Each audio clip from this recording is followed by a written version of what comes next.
mwetegeke tugenda kujjako Museveni nkiddamu tugenda kujjako Museveni kati ndoza NBS wega kuye ne luli ate yali esinga okuwaga nga M23 ewambye Goma era nga bakunnyonnyola ngaba M23 we bali abakongo Mbukagame ne Museveni bakongo okitegeera ekintu ekyo so Munnayuganda bino tobigenderako bino bakulimba endagaano egenda okusayiningibwa mu Juni gye boogerako beba M23 abakongo amudi group zonna zonna ezibadde ez'abakongo zigenda kwegatta ne gavumenti mu Juni era endagaano eno delegation okuva mu M23 egenda kubeera mu ggwanga lyaki egenda kubeera mu ggwanga lya United States of America gye bagenda okubeera ne Kagame agenda kubeerayo kubanga yabadde M23 ne Tshisekedi agenda kubeerayo bagenda kukola endagaano abakongo bonna bonna obubinja mugenda kwegatta mu gavumenti wabula endagaano yo nagibalaga dda byaggwadde no video nagibakolera dda n'enjibalaga ono Minister of Foreign Affairs wa Congo then ne Foreign Minister wa Rwanda nga basayininga endagaano nti Kagame ajja amajege mu ggwanga lyaki lya Congo kati baba siriwaza then bw'atashiyalinga ku birooto byange gwalidde mu nsi yo gwe Munnayuganda nakugamba nabagamba ekintu kino revolution eno mugiraba revolution eno nnene ne revolution eno eri mu bintu bibiri muyina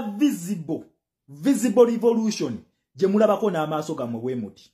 mukiraba kino mu maaso gammwe waliwo ne invisible revolution yeyaddala yeno gyenzija wano nembanyumiza ne mulaba bikomenti ng'ebyabana abasiru bwe bati n'abalala bakomuledi bannange abambalanga nze era nga batuufu bali ku revolution naye nga tebabitegeera byenkola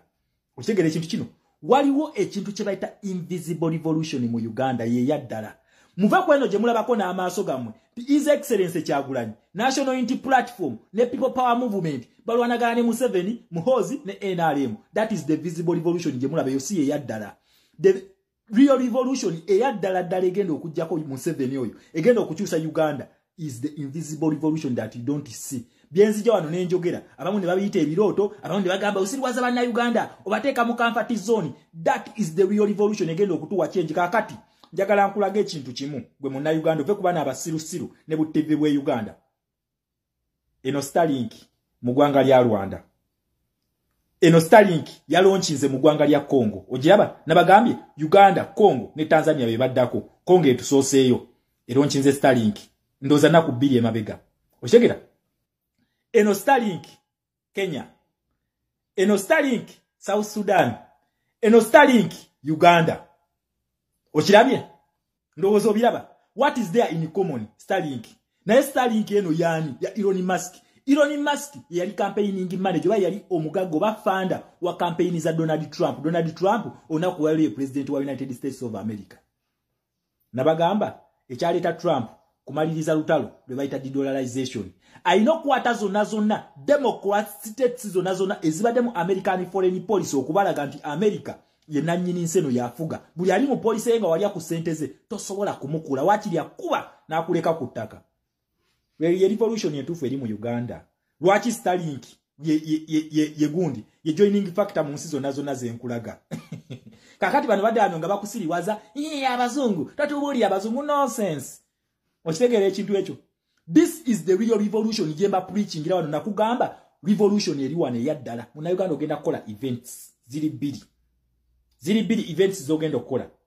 event yemu ogenda gikolera mu democracy which is American foreign policy UK foreign policy and all democrats nga EU France n'abalala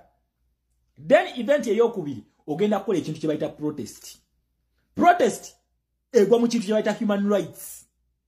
ezo ne wadde ba communist baneno bonna bazikiririzamu that is the unifying factor nakugamba number 3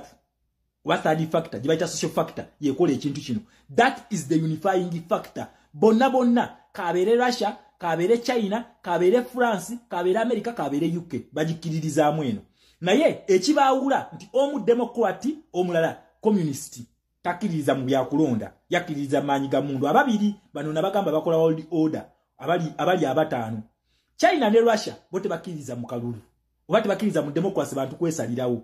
bagamba gani lulu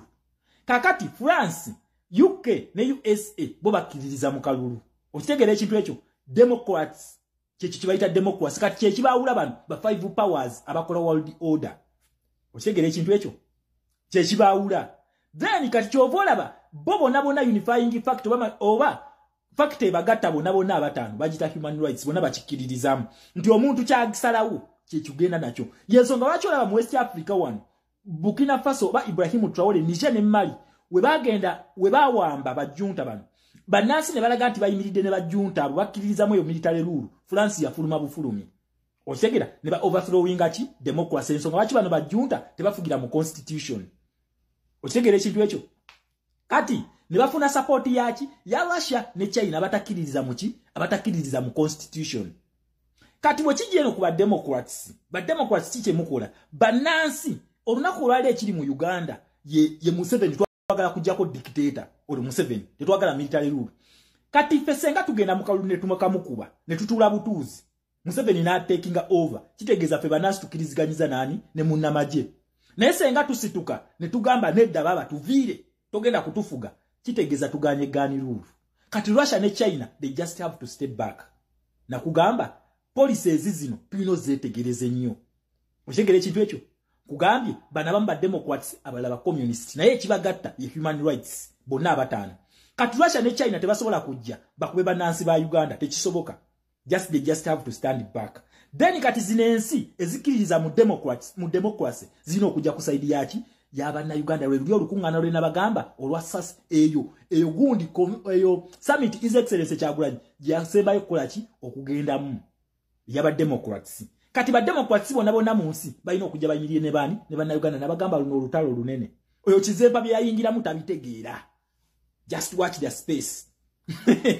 kati bagamba kati Museveni ndoza gabula akana kano senga nakafuula ka gundi ka advisor kange ka presidential advisor ku foreign affairs ngani goteka ku payroll yemu ne full figure nze ntegeere yange onteke ku payroll yemu ne full figure ne balambaruga halateni ne Eddie Kenzo ne Bebe Kulu inze Shama muzukulu wa Sekimwanyi muzukulu wa Senkole jajjanga omulwanyi agamba ati muzukulu wali ku payroll eyaba abantu tosobola buladi so noza muna Uganda okitegedde bino kati Museveni byalimu okubekyangirako byabalaga mutabani we mbuwa kitalo nnyo nabagambe just watch the space tunulia protestive vote tugenda kumukuba akalulu either agenda kuwanika oba ba democrats bonna bayina okuyunitinga behind people power movement tugenda ku overthrowing Museveni ekyo nkibabuulira ate mugenda kukirabako kubanga tusemberedde yensonga lwaki Starlink ogiraba emaze okusalako region yonna Starlink esazeeko region okitegera kuba nakugambye Omumerika ye ayagala kusimbula mu East Africa awambe Africa yonna ate nga agenda kikola kubanga policies ze ziri favorable than eza China ne Russia bali mu West Africa je bagala okusimbula yo je bajja okubeera paka wateri agenda kukiriza mu policies zine zinyigiriza abantu ani goteka kuganiruru Ibrahim Traoré yatandise okutta abantu wo mu Burkina Faso there is a silent genocide going on in Burkina Faso Ibanti ne TV ze Uganda zitandise okutambulira ku birooto byange nga zijja wano ku app kuno ne zijjako ebirooto mu ngeri esiriwaza banna Uganda then gwashiyalinga video yange tokowa nawe following ebirooto byange munnange tokowa nkusaba obeera okoze kikyamu nnyo okwata ekirooto bwekiti uti omuntu akirota n'akikunyumiza wiki namba then ne TV ze Uganda ne zikikuba wotasharinga kona munno munnange oba olidde mu nsi y'olukwe okitegedde ekintu kino bano nabagamba mugwe mudiringa naye temumumanyi okitegera temumumanyi gwe nakugamba omulimu gwo kunyambako kubisharinga olaba TV bwe Uganda lulina bagamba bantagingire video yatambula bulungi kati boye bakireso okukiraga munna Uganda bakugambye nti Rwanda ne Congo bagenda kusayininga historical agreement ndoza mulaba always Museveni bwati wabadakola ebintu Museveni ekibadde kimuyimirizaawo ze foreign policy zino naye nga akweka bannansi information najja nakulaga nti ye wakitalo nnyo w'amaanyi nnyo atwala amaje mu Congo takulaga ani agayise akugamba atugenze kunoonya ADF kumbe mu America ali mu contract na America okitegera ekintu kino kati bwe bamugobye eyo ndoza bawalimbalimba bannansi bu TV bwabwe njagala mujjukire M23 nge wambye Goma Bukavu bano bye bali boogera nga bali ba promoting Andrew Mwenda ne Frank Gashumba banyonyole M23 kicheri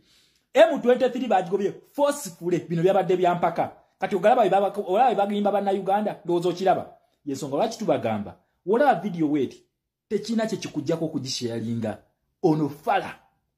munafu Museveni tuyina we tumotosiza just watch the space yensonga lwaki mbagamba nnyo bannayuganda mwetegeke